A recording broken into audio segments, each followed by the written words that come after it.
hustle porn is just a horrible thing.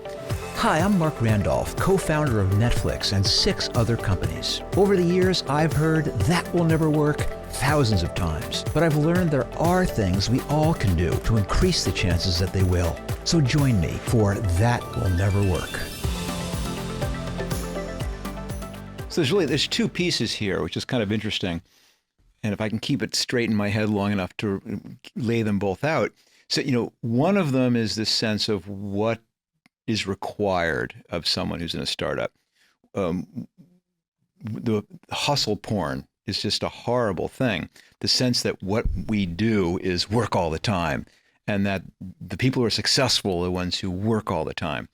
And then you multiply it by this artificial sense of what success is. That success is defined by how big your company gets or how rich you get, or all these things which I'll be the first to admit are fake, unobtainable. That it's like saying I'm going to move to. We're here in Los Angeles taping this, but I'm going to move to Los Angeles because I'm going to be a famous actor or actress. Well, no, you're not. Almost no one ends up being a famous actor and actress. If you come here because you really love acting, great, you'll get to act. But if you think that the only reason you're doing it is for this pinnacle, you're going to be disappointed. And I can clearly see dramatically more than 75% of entrepreneurs being disappointed. But I think the second thing is that no one knows about these simple tips. It's so funny because in some ways, the reason I do this is that I've had 40 years of startup experience, and I can share some of these tips for starting companies. So I now feel I have this evidence-based method of helping people overcome some of these business challenges.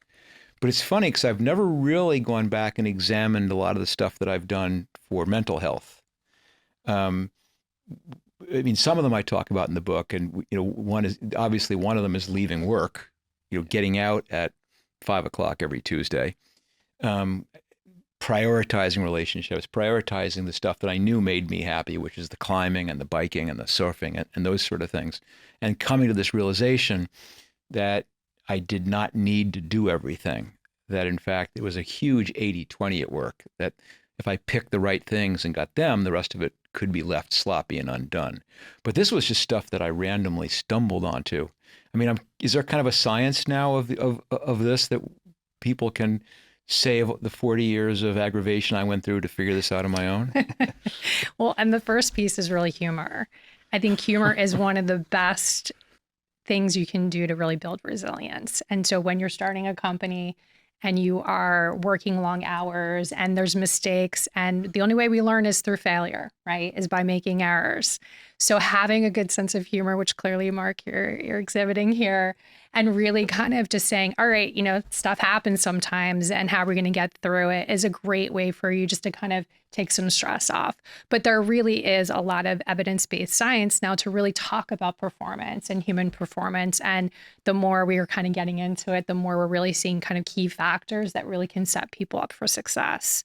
Number one, it's something that I really like that's super simple is literally getting up within the first 30 minutes of wake and going for a walk, getting direct sunlight, and actually literally the bilateral stimulation of walking actually helps your brain, and that little almond part that you sort of talked about with the stress of your amygdala of really kind of de-escalating your stress in the morning. And the cool thing that we're finding now is it increases our creativity by 60%. So that if you actually get up and create this structure of getting up, walking in the first 30 minutes, being out for 20 minutes, let's say, coming back and doing about 90 minutes of concentrated work, which is as much as our brain can kind of handle, uninterrupted, which means no cell phones. Because as soon as you put a cell phone in your hand, that takes your brain 23 minutes to refocus on whatever you're doing. So it's going to keep setting you back every single time you check your text. So really kind of concentrating and setting that for success, and that you're going to be so much more efficient with your time. You're going to be more effective. You're going to be able to think clearer, and you're actually just going to feel better. So that's something super simple. And the more people kind of are starting to do these things of optimizing their health and their well-being, they're going to be better at their jobs.